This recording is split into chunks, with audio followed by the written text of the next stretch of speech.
Hello, my name is Vanessa Folk, and welcome to my presentation for my identity project. So, to start, I'm going to explain my clientele. It might help to go down to the research page for that. So, my client is from a business called Low and Slow, and they're a soup kitchen that started outside of Brooklyn in the late 1970s. And she was looking to downsize the business and to be able to cook soup at home and to be able to bring it out and sell it on the road. So a food truck was a great option. So basically, low and slow was a phrase that she had used in her restaurant and she was known for. So I thought it would be a good idea to take that into the actual logo itself. And she was known for kind of having a 1970s groove kind of thing going on, so that's what I wanted to do with the logo, so you can see that. So the competitors that she had within her restaurant was Panera Bread, who is known for serving soups, also salads and other things like that. The Souped Up Food Truck is a really closely related competitor. They're also a food truck that serves soup. And Olive Garden, who's also known for having soups along with pastas and things like that, but very well known for having good soups.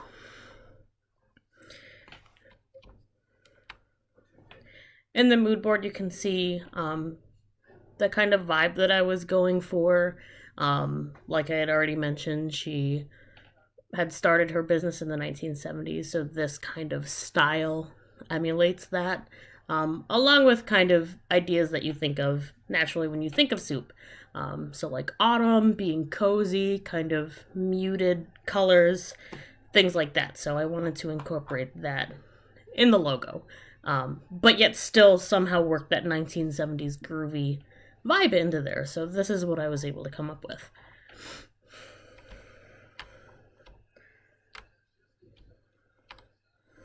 Here in my first piece of collateral, you can see the logo being directly applied to a food truck. So just kind of right on the side, simple. You can get your soup and see the logo at the same time. So there's that one. The way that this would look on a t-shirt. Really simple, but the design is kind of in your face at the same time. So it really does the job of presenting itself with the way that the orange triangles kind of jut out. The way that it looks in a logo, again, just kind of, really simple because of the more complex design. And, whoops. Personally, I like to get soup and drink it from a mug. So I thought having a travel mug would have been a good idea for a collateral piece. So that you can see if you're taking your soup on the go. This is an idea of what one of the mugs could look like with the logo. The Instagram ad. And here you can see the logo is up in the profile picture and also in the ad. So you know it's them and you know exactly what they're advertising and who they're advertising for. So there's no question about it. Here I played with the color variations for the logo and just other possibilities, and the exact Pantone colors that I used to get them. So I had kind of a pastel variation, a robust kind of autumnal variation, a neon variation, say if they were catering a kid's party or something, and a complementary variation. Kind of the opposite of what the original logo is, but just another variation so you can see another possibility of what can be done with this design. This is the first page of the Graphic Standards Manual. So here you can see the logo and you can see the breakdowns of the colors in the logo and exactly the Pantone colors and everything that makes up CMYK, RGB. So if there was any question about what inks needed to be used and what ratios to print this, they're all right there. And also for black and white, obviously it's just black and what different tints would be used to make the logo if it needed to be in black and white.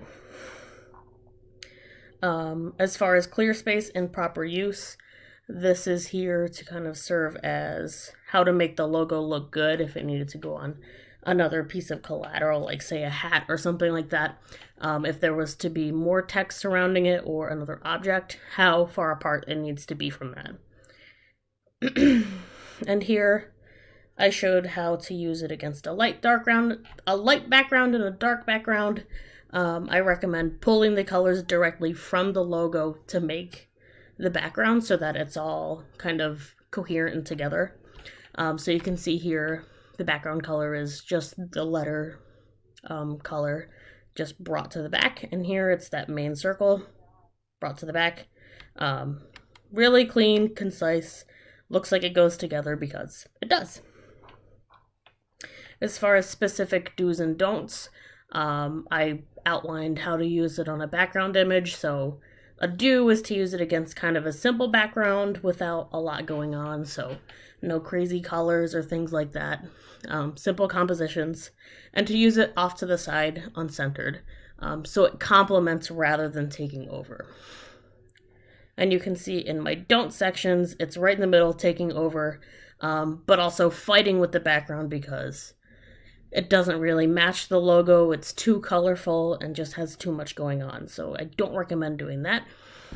And last but not least, the acceptable fonts for use if this were to be advertised further. Orgavon brush and turmeric are what I used in the logo itself. So again, bringing that out of the logo to whatever it is you're going to be advertising with. And that is it for my presentation. Thank you.